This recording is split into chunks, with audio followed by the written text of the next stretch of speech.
Bien, 11 de la mañana con 31 minutos. Estamos de regreso aquí en su programa Sin Excusas por los 90.3 de Radio Inspiración. Y hoy, justamente en nuestro programa número 100, Rafael, tenemos la presencia de Julio Guzmán, quien es el autodenominado Outsider del 2016. Él es uno de los candidatos a participar de las elecciones presidenciales y lo tenemos ya aquí en cabina, ¿no? Es para nosotros un privilegio tener invitados como él y poder hacerle algunas preguntas que tenemos pendientes. ¿Cómo está? Buenos días, bienvenido. Muchísimas gracias por la invitación. Estoy muy feliz de estar acá. Solo quiero hacer una pequeña precisión. Nosotros nunca hemos dicho que somos el outsider. Son los medios de comunicación los que nos han puesto esa chapa. Bienvenido, Julio. Cuéntanos, ¿qué te trae por Lambayeque? Cuéntanos tu programa. Sé que tienes un partido político que se llaman Todos por el Perú. Eres un joven, profesional, con experiencia afuera. Has sido en 2 oportunidades viceministro. Conoces el monstruo por dentro. ¿Ah? Lambayeque necesita mucha conectividad. Estamos totalmente abandonados. Tenemos problemas en las cooperativas, tenemos déficit de infraestructura en el orden de los 4.000 millones de dólares. Tenemos autoridades que la Fiscalía ha pedido para unos 15 y 20 años, algunos se han vuelto a reelegir y no pasa nada.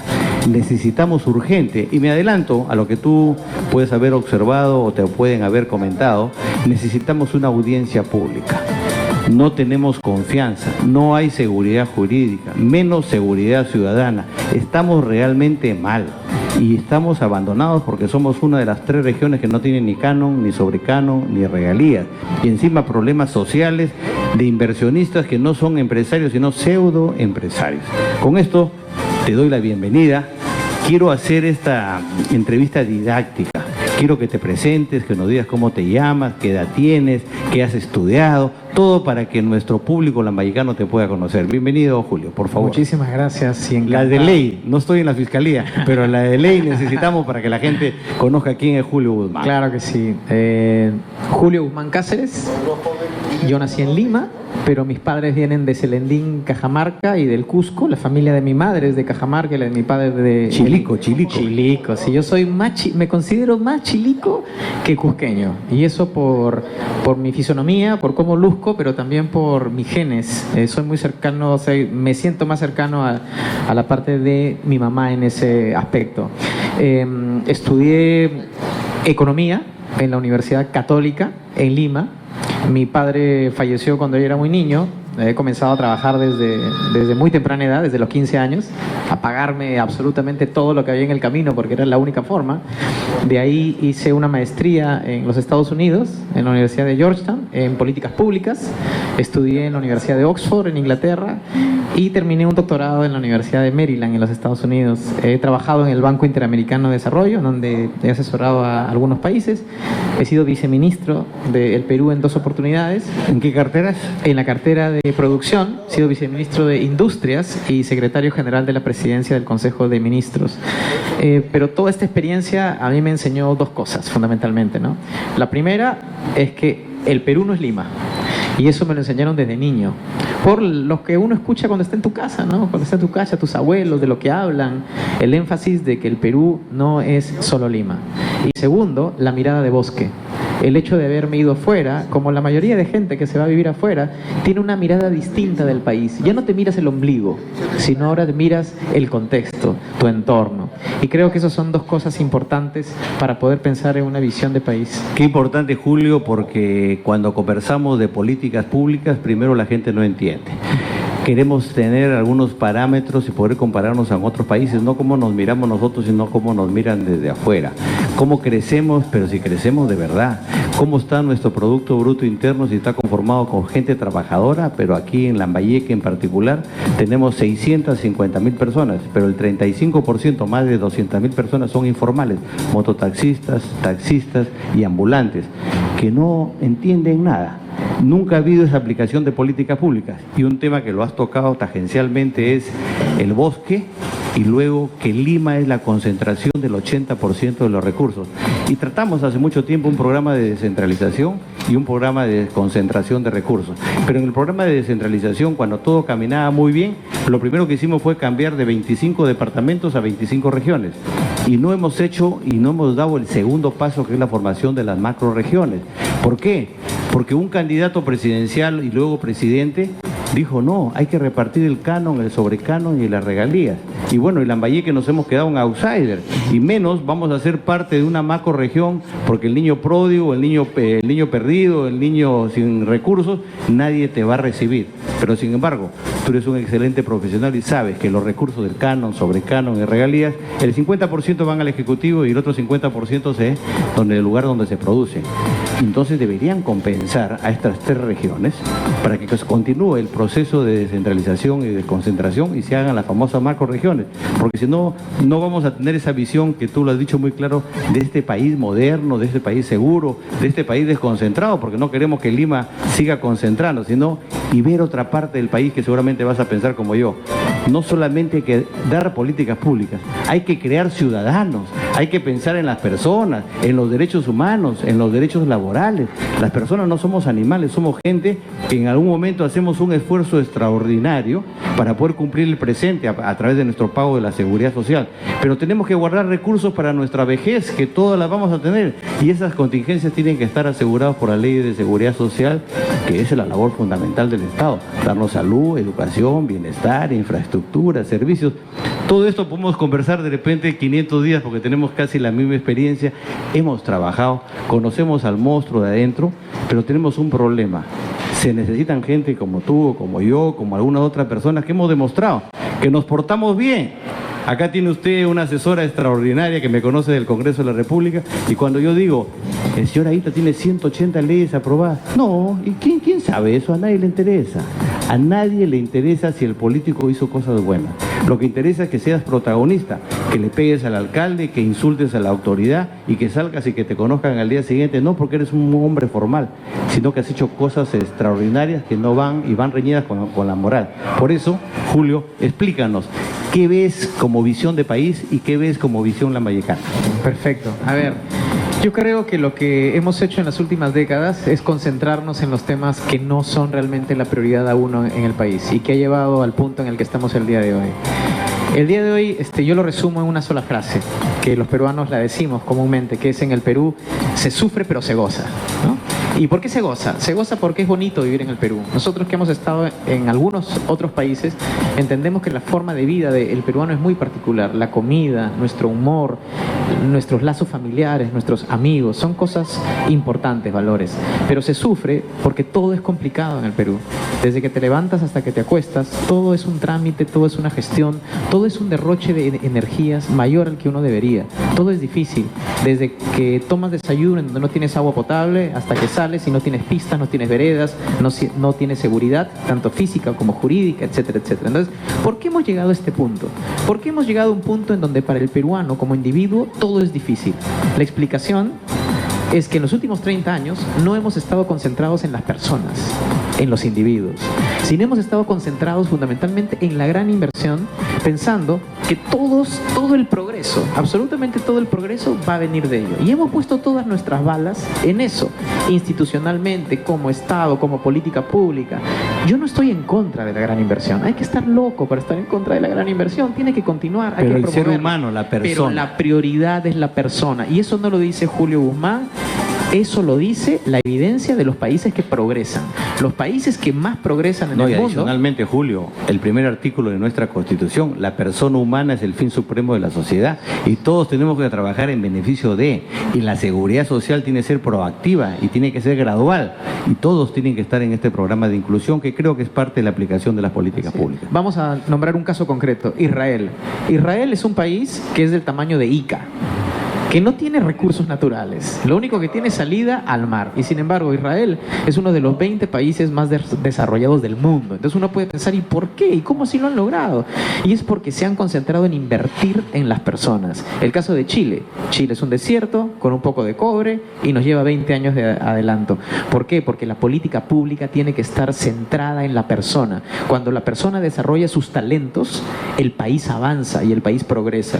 Los recursos naturales son importantes en la medida que utilicemos esos recursos para invertir en la gente. Entonces el problema del Perú es que tenemos un Estado diseñado hace 30 años, que no se ha reformado y cuyo centro de gravedad no es el individuo, sino es otra cosa. Entonces, por eso el día de hoy no existe Ministerio de Salud, no existe el Ministerio de Trabajo, ni el de Justicia, ni el de Producción, ni el de Comercio, ni nada, no existen porque no han sido prioritarios, Entonces el día de hoy en el Perú pasan cosas increíbles.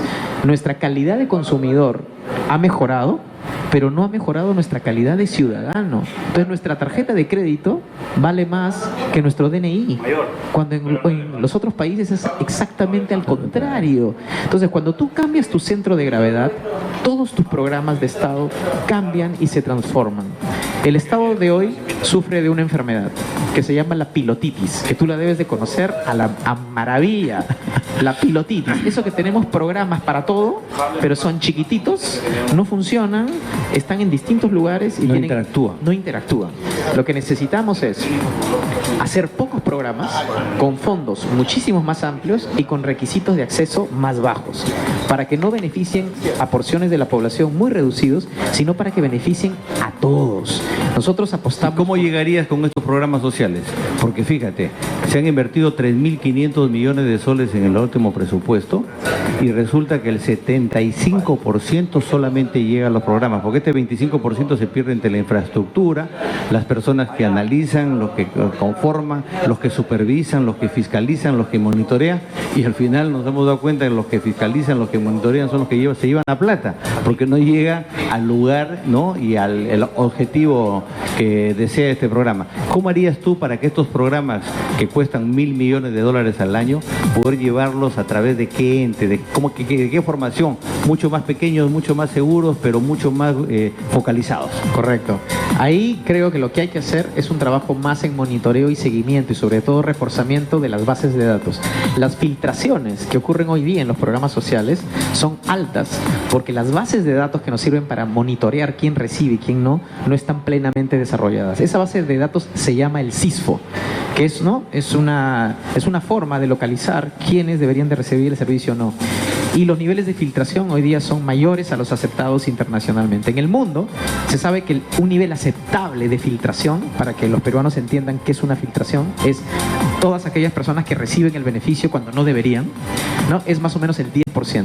En el Perú es mucho más del 10%. Entonces lo que hay que hacer ahí es mejorar con soluciones técnicas, que esa base de datos esté actualizada, que hacerle un monitoreo adecuado, un seguimiento adecuado.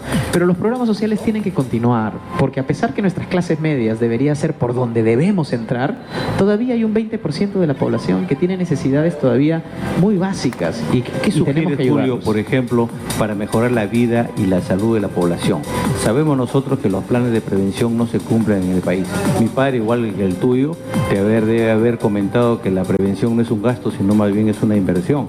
Y eso lo dejamos de costado. Cuando construimos un hospital, todo el mundo está pensando cuándo llenamos el hospital, cuando debemos evitar que la gente llegue al hospital a través de política de salud pública, ¿no?, de salud curativa, de salud participativa. ¿Qué hacemos, por ejemplo, si se ha perdido la familia? Si nosotros hacemos curso... Te pregunto, si quieres que el público te haga alguna pregunta. Lo que ustedes decían. No, tú sabes que encantado. Pero para terminar esta frase, vámonos con una llamada telefónica. Encantado. Acá con nosotros se encuentra el señor Julio Dumán. Adelante. Buenos días, mira. Buenos días, por favor. Para precisar que me da mucho que al cambiar radio lo encuentro nuevamente el señor en la emisora. Bueno, justamente cuando se haga una pregunta, ¿qué hacer? ¿Qué hacer, por ejemplo, cuando se está perdiendo aquí en Lambayeque más de 1.000 millones de inversión con estas autoridades que prometen, engañan a la población y no cumplen? Bueno, y quedó pendiente una respuesta del señor candidato en otra emisora donde le dice, así que obras grandes para la región, para Chiclayo tienen. Así pensaba una autopista desde Olmos hasta el terminal, el traslado al aeropuerto, autopista, las obras industriales. Si cuando él viene acá a Chiclayo, si sabe algo de ese momento. De mano, muchas gracias por la respuesta. No, al contrario, muchas gracias por su participación. Justo conversábamos con Julio, pero tenemos que ordenarnos un poquito. Hablábamos de la brecha de infraestructura que tenemos en Lambayeque. 4.000 millones de dólares, tú acabas de decir, hace 50 años el gobierno mantiene un modelo totalmente diferente que piensa en la inversión, pero no piensa en el ser humano. Por eso no hay un desarrollo coherente. En fin, igualito estamos en Chiclayo. Habían antes 300.000 ciudadanos en la región Lambayeque, hoy día somos 1.300.000. La misma infraestructura que teníamos para atender a las 300.000 personas, queremos hoy día atender a 1.300.000. Ese déficit de infraestructura se ve en salud, en educación, en bienestar, en infraestructura, en servicios. Todos los días tenemos problemas y el señor que nos ha llamado dice, ¿qué haría usted primero para confiar en estas autoridades que siempre cuando ingresan a la arena política ofrecen el oro y el moro? Somos uno de los pocos que presentamos un plan de gobierno coherente, participativo, con solidaridad, con responsabilidad y viabilidad. El resto no presentó nada, pero compraron los votos. Y siguen comprando los votos, engañando a la gente. Y ya no son presidentes regionales o alcaldes, son dueños de empresas y de terceros que tienen o obtienen todas las licencias para poder construir. Y lo que nos dice es, ¿qué haría usted para poder prevenir que esto suceda y cómo corregiría estas distorsiones en el país y particularmente en Lambayeque? Sí, lo primero que hay que hacer es agilizar la ejecución de los proyectos de inversión pública en Lambayeque. El día de hoy, al cierre del 2014, el nivel de ejecución del gasto público, de todo lo que se le asigna a Lambayeque, fue solo del 67%. Es decir, tenemos 33% de todo el presupuesto anual que no se ejecutó en obras que pueden beneficiar a toda la población. Entonces, ¿cómo ejecutar esas obras? Primero hay que entender por qué se demoran. Se demoran fundamentalmente por el SNIP y el proceso de aprobación de los proyectos en Lima, en el MEF. ¿Cómo cambiarías, por ejemplo, el Sistema Nacional de Inversión Pública? Porque como las municipalidades y los gobiernos regionales no tienen presupuesto, este presupuesto es del gobierno nacional, ¿no es cierto? Y se presentan una serie de NIP que van al Ministerio de Economía y ahí comienzan el tira y afloje para ver, oye, ¿le conviene o no le conviene? Pero resulta que ahí ya muerden la primera oportunidad. La segunda, apenas ya saben, llaman por teléfono al alcalde o al presidente regional, ya está aprobado tu NIP número 2547 y hay que dárselo a tal empresa. Y llegan acá con nombre propio. Entonces, ¿tú crees que sería el lugar adecuado para que se apruebe? Puede ser que se apruebe, pero que no tenga nada que ver con el segundo concurso, quién es la persona que reúne el perfil y la capacidad de darnos la postventa que nos garantice que ese producto que va a durar 40 años, la vida útil y el trabajo puntual, todo el dinero está puesto ahí exactamente como dice el SNIP. ¿Qué haríamos en ese caso? A ver, yo creo que ahí se pueden hacer tres cosas. La primera es simplificar los procedimientos en el SNIP, para que los peruanos entiendan qué es el SNIP. Es el Sistema Nacional de Inversión Pública, que es una metodología para asegurarnos que todas las obras de infraestructura, las carreteras, etcétera, sean bien construidas, ¿no es cierto? Porque no queremos que se rompan en un poco tiempo. Entonces, primero, los procedimientos tienen que acortarse, tienen que simplificarse, porque no se simplifican de hace un montón de años, en donde la tecnología ha cambiado y todo lo demás. Primero eso.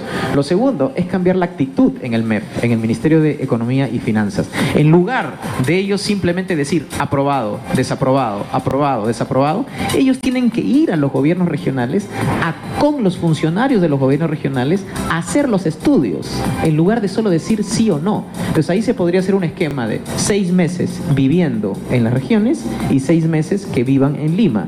Y así intercambian las funciones, pueden aportar más y además pueden volverse más sensibles a las necesidades de las regiones.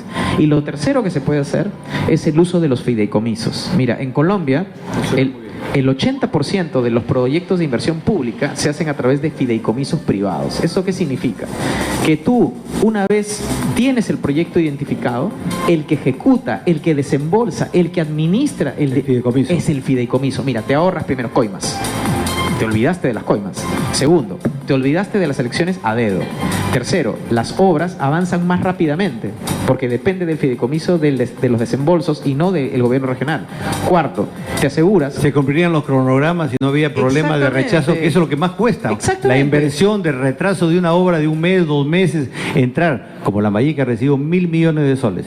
El 74% están en arbitrajes y no hay ni una obra que ha sido entregada ni de casualidad que reúna los requisitos de lo que podría ser el mejor administración a través de un fideicomiso. Sí, y tiene una serie de beneficios. Otra, por ejemplo, es que si viene un gobernador regional nuevo, ya no puede paralizar la obra, porque ahora lo hacen porque si continúan con la obra le van Y a hay dar... un programa en el ministerio que se llama continuación de obra. Entonces eso ya es difícil que lo puedan parar porque dicen, oye, esto no me conviene políticamente, paralizo la obra. No, apenas comienza una obra y ya su presupuesto no regresa al MEF, sino se llama una partida de continuidad de obra para evitar justo la paralización de esas obras importantes que tengan trascendentes en el país, ¿no? Entonces, sí se pueden hacer cosas y sobre todo, ¿por qué? Porque cuando tú y yo éramos niños, nos decían que el Perú era pobre porque no teníamos plata.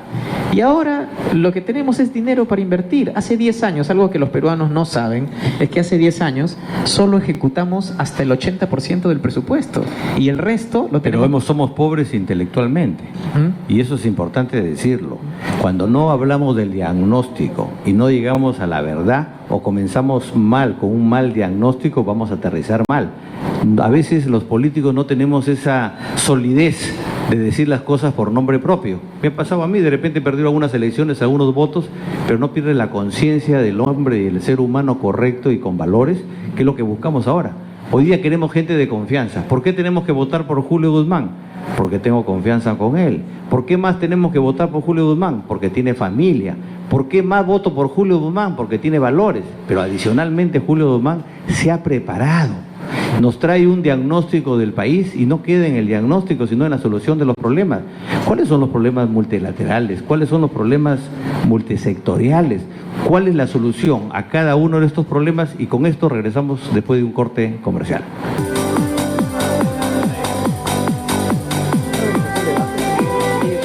11 de la mañana con 58 minutos y está con nosotros Julio Guzmán, uno de los candidatos a participar de las elecciones presidenciales.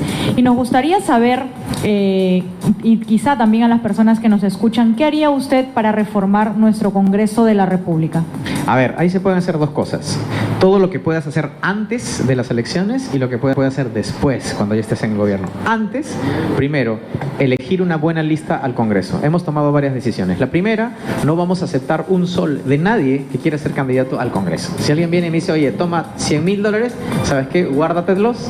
No estamos pidiendo dinero. Queremos que las personas sean honestas y que representen a alguien. Y que no tengamos congresistas de regiones en donde no los conocen ni representan absolutamente a nadie. Lo segundo, vamos a publicar 2 declaraciones juradas que no nos los exige la ley, pero nosotros lo vamos a hacer. Declaración jurada de potenciales conflictos de interés para que un dueño de una universidad privada no termine siendo, o casualidad, presidente de la Comisión de Educación en el futuro, y después una declaración jurada de ingresos. Y si, por ejemplo, debe alimentos a sus hijos o cosas parecidas, para que la población sepa quién es quién de antemano. ¿Qué se puede hacer después, cuando llegas ya en el Congreso? E impulsar las reformas que están pendientes. La primera, por ejemplo, el voto preferencial. Hay que eliminarlo, para que los peruanos entiendan por qué esto es malo. El voto preferencial es cuando tú le das un número a un candidato para que pueda participar en las elecciones. Si le das un número, eso significa que él va a meter toda la plata que pueda y por lo tanto la probabilidad de ganar va a ser mayor que otras personas. Entonces, lo que estás haciendo tú es promoviendo... Y peleándose internamente. Exactamente, peleándose internamente y promoviendo que sean aquellos que tengan más plata los que terminen el Congreso. Cuando lo que queremos es que los que sean mejores como seres humanos terminen en el Congreso. Lo segundo es cambiar esa norma que no impide a las personas que tienen procesos de narcotráfico que puedan postular al Congreso. Los peruanos no saben. Incluso ya se aprobó la ley 33-227, en el cual no solamente se juzga, sino que el partido pierde el curul, no entra el asesitario. Esa norma ya está aprobada. Pero por supuesto, tiene que haber tolerancia cero contra los casos de corrupción, contra los casos de narcotráfico. ¿De qué estamos hablando? Entonces, esas son las cosas que se pueden hacer, que van a contribuir a que tengamos un mejor Congreso. Y finalmente, que los candidatos al Congreso, por Todos por el Perú, no van a ser nominados por Julio Guzmán, sino van a ser nominados por nuestras bases. De hecho, ese es parte del compromiso que estamos teniendo en la construcción de bases en las regiones, que ellos van a tener la prioridad de nominar a algunos de los candidatos al Congreso para que haya esa representatividad. Julio, yo te felicito porque de verdad son temas muy importantes y puntuales. Pero ¿cómo haríamos, por ejemplo, porque en la ley de partidos políticos todavía no se aprueba el acápite de cómo se deberían financiar los partidos políticos? En el caso de ustedes, ¿cómo harían este planteamiento? Porque eres un candidato nuevo, la gente no te conoce y para ser conocido tienes que hacer publicidad por lo menos por radio, por televisión, por los medios masivos para que poder llegar con un mensaje como el que tú llegas con mucha claridad, con mucho profesionalismo, con puntualidades y con resolución a los problemas que tiene el país. Pero si no tienes dinero, ¿cómo lo conseguirías y cómo ayudarías para que la ley de partidos políticos se apruebe el modos cómo se debe controlar y fiscalizar estos dineros? Perfecto, voy a comenzar por lo segundo. Primero, ya hay una ley de financiamiento de partidos políticos. El problema es que la ley no tiene un reglamento, para que los peruanos entiendan qué es un reglamento. El reglamento es un documento en donde dice, la ley quiso decir tal cosa, la ley ha querido especificar tal otra. Entonces, si no hay reglamento, no se puede implementar. Y obviamente ya sabemos por qué no hay reglamento, porque no hay intereses en que... Y es importante decir que la ley se da por la naturaleza de las cosas y no de las personas. Por eso el reglamento puntualiza, ¿no? Da el ejemplo claro qué significa del espíritu de la norma para poder reglamentar y la gente lo entienda en conjunto cómo se complementa. Interesante, Rafael. Entonces, lo que hay que hacer es simplemente hacer el reglamento. Y con el reglamento tú financias a los partidos políticos, hay que definir los criterios, por supuesto, los detalles de quiénes serían sujetos al financiamiento y quiénes no. Pero sería una forma muy efectiva de reducir la corrupción y el financiamiento de actividades ilegales en la política. Porque si es el Estado el que da financiamiento a los partidos, entonces ya no habría incentivo para que lo busquen de otro lado. Y esto se aplica en varios países. Entonces, eso sería. ¿Por qué estamos haciendo nosotros antes? Ahí tenemos un problema y un reto, que no hay normativa. Existe un vacío legal hacia los partidos políticos para que hagan transparentes todas sus finanzas. Entonces, ahí tenemos un reto. Y lo que nosotros vamos a hacer es lo siguiente. Estamos viendo la posibilidad, vamos a anunciarlo luego, la posibilidad de contar con un defensor del elector.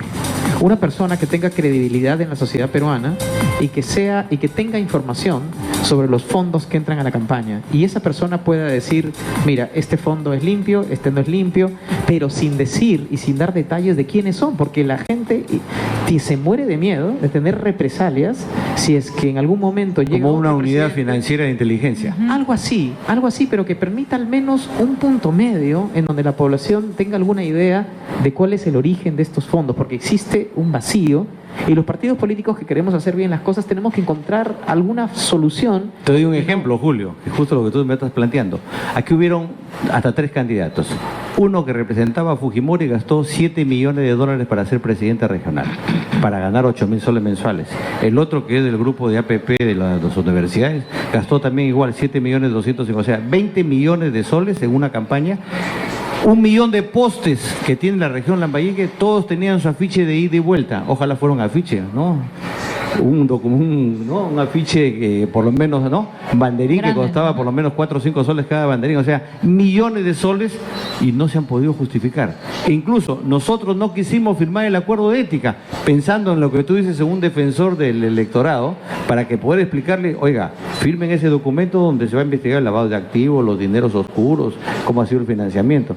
Y resulta que los únicos investigados somos los que no hemos querido firmar el acuerdo de ética y a los que han gastado millones de dólares en esto, nadie les dice nada. Por eso es importante que candidatos como ustedes, que ingresan en esta arena política, no solamente vean el diagnóstico, sino que nos den, como tú nos estás dando, el ejemplo, cuál debería ser la solución a estos problemas. ¿Algo más para agregar ahí en esta parte del Congreso de la República, de los votos y la necesidad de tener mejores representantes a nivel nacional y por supuesto a nivel de la región? Sí, me están diciendo varias personas, oye Julio, hay que poner el requisito de los estudios académicos y de la formación académica y todo lo demás. Y ahí yo quiero ser muy claro. Yo creo que es cierto que quisiéramos congresistas que estuvieran mejor preparados, pero la verdad es que yo prefiero tener mejores personas a mejores personas preparadas, porque lo que necesitamos es gente que represente. Y estamos en un sistema democrático en donde necesitamos representantes de los campesinos, representantes de los gremios, representantes de las empresas, y el valor más importante es la honestidad y la representatividad. Entonces, nosotros estamos tratando de abrir la cancha para que las mejores personas sean parte y para que con esa metodología en donde van a pasar todos los candidatos se definan quiénes son los mejores para poder presentarlos. ¿Tú estás de acuerdo con la no reelección de los alcaldes y presidentes regionales y que algunos piden que los congresistas, o mejor dicho, en el Perú no debería haber reelección para nadie, ni el subsecretario del subsecretario de cualquier institución no debería ser reelecto. ¿Qué opinas al respecto? Estoy en contra de la no reelección. Yo creo que la reelección, o sea, no permanente, ¿no? Pero el concepto en general de reelección es positivo, porque primero tienes políticos con más experiencia, no solo en política, sino en la gestión pública. Pero también tienes políticos que si saben que pueden ser reelegidos, van a hacer las cosas bien porque tienen un incentivo. Entonces, la lucha contra la corrupción no es reaccionar a lo bruto y no decir, hacen corrupción, que nadie, nunca más sean elegidos los Estamos viendo el efecto, pero no la causa de los problemas. Exactamente. ¿Cuál es la razón por la que hay autoridades corruptas? ¿El hecho que se puedan reelegir? No, la razón es que hay impunidad. Es que cada uno hace lo que le da la gana y no le pasa nada. Pero si nosotros tuviéramos un sistema anticorrupción que fuera efectivo y mantuviéramos la reelección de congresistas o de... No pasa nada. Claro, estaríamos en un buen sistema. Entonces hay que ver las cosas con claridad y no reaccionar a lo bruto y no pensar que soluciones extremas van a ser la solución a nuestros problemas. ¿Tú crees, para terminar con esto, que ahora que ya no se pueden reelegir, las cosas van a cambiar solamente por eso? No, era pedirte tu opinión y yo estoy totalmente de acuerdo contigo. Pero vamos a tener los últimos 5 minutos de la entrevista porque sé que tienes algunos otros compromisos. Y estos 5 últimos minutos quisiera dedicarlos a Lambayeque. Estás aquí, sé que a las 4 de la tarde tienes reunión con los jóvenes que son sumamente importantes. Los congresistas de la República, los 5 que tenemos, mira, si quisieran pusirlos en la plaza de armas los 5, tengo la seguridad que en 5 minutos los colgarían a los 5. Porque no han hecho poco o nada y cada uno de ellos tienen temas que están relacionados con muchos actos de corrupción y vienen, por ejemplo, en el caso de los que dieron esta ley de protección patrimonial solamente para favorecer, porque la ley dice, esta ley tiene nombre propio y hablábamos que la ley por la naturaleza de las cosas y no de las personas. ¿Qué harías en Lambayeque en particular? ¿Qué les vas a decir a estos jóvenes universitarios? ¿Cuál es el trabajo político que se tiene que realizar? ¿Y cómo mejoraríamos la inversión, la confianza que se ha perdido en Lambayeque? ¿Y qué haríamos con estos gobiernos, sobre todo con el Poder Judicial y el Ministerio Público, que hay mucha responsabilidad con los temas de impunidad? Sí, primero decirle lo más importante, que el enfoque de invertir en las personas y obsesionarnos con que las personas desarrollen sus talentos va a ser nuestra prioridad, no solo en Lambayeque, sino en todo el Perú. Cosas específicas a Lambayeque, es un proyecto que a mí me encanta y que es la Ruta Moche. La Ruta Moche tiene un potencial espectacular de convertirse... Alternativo al Cusco. No, alternativo y que se puede poner al mismo nivel. Mira, te cuento algunas novedades. Los operadores internacionales ya han incluido la Ruta Moche en sus ofertas de demanda internacional, lo cual es extraordinario porque eso ya nos pone en la vitrina. Segundo, se han creado museos bastante modernos, bastante atractivos, que generan justamente las condiciones iniciales para la ruta. ¿Pero qué falta? Conectarlas para que sea efectivamente una conectividad, como hablamos al principio. Ahora, conectividad no solo es la carretera que te una los museos, sino los servicios públicos, los servicios turísticos. Todas, estamos hablando de hoteles de primera calidad, servicios en general. El producto de calidad. Así es, porque no queremos solo el turista mochilero que gasta 3 centavos en cada cosa que haces, sino queremos el turista que gasta un montón. Y que crea un puesto de trabajo por cada turista que llega. El que viene a estudiar, el que viene a analizar, el que viene a observar. Y además, el mochilero se queda 1 día, 2 días. El turista que gasta más se queda 1 semana porque tiene un montón de cosas que ver. Entonces, la Ruta Moche es un diamante en bruto. La pernotación de los turistas, la mayor cantidad de días nos va a dar mayor inversión y claridad en el tema turístico. Y la distribución de la riqueza. Mira, en la Ruta Moche tú tienes que el bienestar se puede distribuir de una forma más justa, porque tienes que se beneficia desde el taxista hasta el operador turístico, hasta el hotelero, hasta el mozo, hasta el dueño del restaurante. Todos se benefician. Entonces es una actividad muy noble y tiene otro beneficio, además, que cuando desarrollas la actividad turística, eso es independiente a lo que esté pasando en la economía del país, porque son los turistas que traen su dinero de fuera. Entonces es una política anticíclica en ese sentido. Entonces la Ruta Moche, para mí, yo la tengo acá clavada en el cerebro y es una cosa que a mí me encantaría desarrollar. Te voy a dar un ejemplo que seguramente lo pongas en tu análisis para buscar conjuntamente algunas soluciones. Nosotros hicimos el Mundial 2004 y 2007, Mundial Juvenil y la Copa América. Y en ese momento el señor Aita era uno de los accionistas del Gran Hotel Chiclayo, que ahora es Casa Andina. El señor Rumenos Escánder era dueño del Hotel Garza. Y cuando salimos nosotros a impulsar y buscar que Chiclayo sea una de las sedes, esta gente dijeron, no pues, lo que pasa es que el señor Aita y el señor Escanden quieren llenar sus hoteles y hacer negocio. Bueno, le digo, entre los dos hoteles tenemos 200 habitaciones, van a venir 40.000 personas, ¿qué cosa hacemos nosotros con las otras 39.000 personas? Segundo, la gente no entiende que 190 países en este momento están mirando a Chiclayo como parte del Perú, conocernos, saber cuál es nuestra cultura, nuestra identidad, nuestra forma de vivir, nuestra educación. Pero el primer día que llegaron los polacos, por ejemplo, acá a cubrir la información, los asaltaron, les robaron las máquinas y eso dio la noticia al mundo. Estas cosas negativas no se pueden mejorar si no tenemos el principio de educación, la seguridad jurídica, la seguridad ciudadana. Por eso, te decía Julio, qué importante, y ahora lo vas a obtener a través de las diferentes entrevistas y las oportunidades que te van a dar de comunicarte, cómo podemos hacer, de verdad, una asamblea pública. Tenemos que sacar a toditas las autoridades, tanto del Ministerio Público como del Poder Judicial. No hay seguridad jurídica. Seguimos con la impunidad y la corrupción, y cualquier programa con buena intención como la que tú tienes no va a dar resultado si no cambiamos a muchas de estas personas y que existan castigos, pero de verdad castigos, para que no vuelva a ocurrir. ¿Qué pondrías al respecto?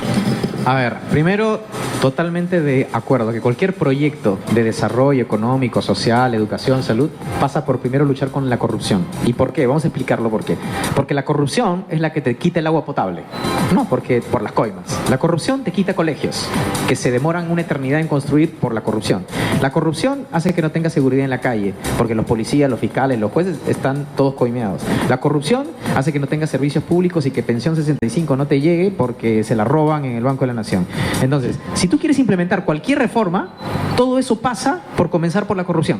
Es algo muy concreto, muy aterrizado. Eso quería que lo dijeras, porque la gente no entiende, piensa que el señor Aita está loco. Pero creo que acá hay dos locos que por lo menos podemos dar una orientación. Por favor, continúa. Entonces, comenzar por ahí. Entonces, yo creo la corrupción, para mí la herramienta fundamental es la inteligencia. Mira el caso de la FIFA, que está ahorita en todo, ¿no? Han desbaratado una red de corrupción de la FIFA. ¿Y cómo lo hicieron?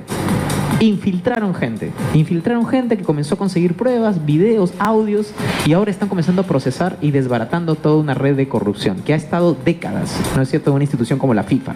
Bueno, eso es lo mismo. La corrupción no se resuelve con la fuerza bruta. La corrupción se resuelve con inteligencia, con la posibilidad de que un presidente tenga la voluntad política para poner un procurador anticorrupción lo suficientemente capaz de hacer procesos judiciales, de comenzar a trabajar en casos emblemáticos. O sea, ¿tú te imaginas qué va a ocurrir en el país cuando veas a un empresario que va de impuestos en la cárcel, cuando veas a gente de las Fuerzas Armadas que meten la mano donde no deberían también, donde veas casos emblemáticos que la población sienta que las cosas en el Perú están cambiando? Entonces, la corrupción es un tema de voluntad política, de luchar contra la impunidad. Y tú necesitas dar efectos demostrativos. No significa que tengas que meter absolutamente a todos en la cárcel. Si tú tienes efectos demostrativos, son efectos disuasivos. Y los demás van a ver y dicen, ese metió la mano en un bolsillo de otro y le pasó tal cosa. Entonces yo no lo voy a hacer porque sé lo que me va a pasar. Por eso necesitamos partidos como Todos por el Perú, que no le deban nada al Perú, ¿no? Como algunos otros partidos que tienen un déficit de todo. Por ejemplo, lloraban y gritaban los fujimoristas para que Martín Belaúnde llegue a Chiclayo, porque es chiclayano, tiene familia chiclayana. Nos da una pena, pero hay que reconocer que la persona cuando se portan mal debe caerles todo el peso de la ley. Pero que lo extraditen, que lo traigan. Y nadie dice de los 40 extraditables que están fugados hace mucho tiempo, que le han hecho tanto daño al país, que se robaron todos los recursos del país y quieren volver a ser candidatos a la presidencia del país. ¿Crees tú que formando gente como ustedes, como algunos otros candidatos que seguramente se van a presentar, que no le deban al país, más bien que le traigan un mensaje de tranquilidad, de confort, con políticas públicas claras, transparentes, donde el Poder Judicial va a funcionar a mil maravillas, igual que el Ministerio Público? ¿Es posible con los candidatos que tenemos o la posibilidad de lo que ofrecemos los candidatos honestos? A ver, no es posible por una razón simple, que ellos están involucrados en la corrupción. Entonces, si ellos son parte de la corrupción, ¿cuál es el incentivo que tienen para cambiarlo? En realidad son pocos los ejemplos de los políticos actuales que tienen una trayectoria impecable y que lamentablemente están pagando el pato de tener que meterlos a todo en el mismo saco, y eso es lamentable, es triste, pero la mayoría están metidos en este tema de corrupción, entonces no va a haber ningún incentivo. Uno tiene que tener independencia y no deberle nada a nadie para poder hacer las reformas que se requieren. Con independencia, entonces pues no tienes por qué preocuparte que alguien pase por un proceso judicial porque no le debes nada. Julio, muchas gracias. Sé que tienes muchísimas actividades. ¿Cuáles son tus palabras finales para que el pueblo lambayecano te conozca? ¿Qué le ofreces al pueblo lambayecano? Aparte que has sido muy claro con las políticas que has empleado, pero ¿qué en particular le ofreces al pueblo lambayecano, que estamos de verdad ávidos de tener personas con inteligencia y con capacidad que muestren que sí hay un programa y que sí podemos solucionar los problemas de corrupción? Primero, que nunca perdamos la esperanza. Nunca. Yo sé que hay mucha desconfianza, pero nunca perdamos la esperanza que el Perú puede volver a ser un país grande. Y digo volver a ser porque lo hemos sido durante mucho tiempo en nuestra historia. Segundo, que no nos merecemos lo que está pasando en el Perú. No nos merecemos que haya tanta inseguridad, que haya tanta corrupción, que haya tanta falta de referente para los jóvenes. El día de hoy los jóvenes no tienen referentes a los cuales mirar. Y si no tenemos referentes, les vamos a meter en la cabeza que no es posible alcanzar el progreso de una forma correcta. El éxito es la consecuencia de hacer las cosas correctamente. Todo lo demás es cualquier cosa. Pero el éxito solo es la consecuencia de hacer las cosas correctamente. Entonces, no perdamos la esperanza, tengamos la ilusión.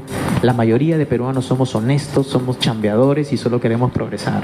Solo son unos pocos que quieren hacernos creer que todos somos como ellos. Porque si nos convencen de eso, entonces tenemos que votar por el mal menor, porque todos somos igualitos, ¿no? Eso no es cierto. Muy bien, Julio, muchas gracias. Te deseamos suerte. Voy a asistir a las 4 de la tarde para escucharte con los jóvenes, porque todavía nos consideramos jóvenes. Muchas gracias, felicitaciones. Y bueno, sí, tus palabras finales, Julio. Sí, solo invitarlos a nuestro Facebook, que es Julio Guzmán 2016, a nuestro Twitter, Julio Guzmán Perú, y en nuestra página web, julioguzman.pe. El día de hoy a las 4 vamos a estar en el centro pre de la Universidad Pedro Ruiz Gallo. Es una convocatoria abierta, esperamos a todos ahí para compartir y para conocernos. Así es, muy bien, entonces estuvo con nosotros en cabina Julio Guzmán, uno de los candidatos a participar de nuestras elecciones presidenciales. Muy agradecida por estar aquí con nosotros y lo esperamos en cualquier otra de las visitas a nuestra ciudad de Chiclayo, que nos pueda acompañar nuevamente en cabina. No, tiene un equipo extraordinario. Así que conozco a mucha gente que ha estado muy cerca en el Congreso, así que mi saludo, mi felicitación, y de verdad te felicito y te agradezco por estar aquí y sobre todo por las ideas muy muy claras que creo que ayudarían a solucionar los problemas de fondo al país. Con Gracias, esto vamos Rafael, a ir. Gracias, Caterín. Ok, muchas gracias. Vamos a ir a un corte comercial y regresamos aquí en Sin Excusas.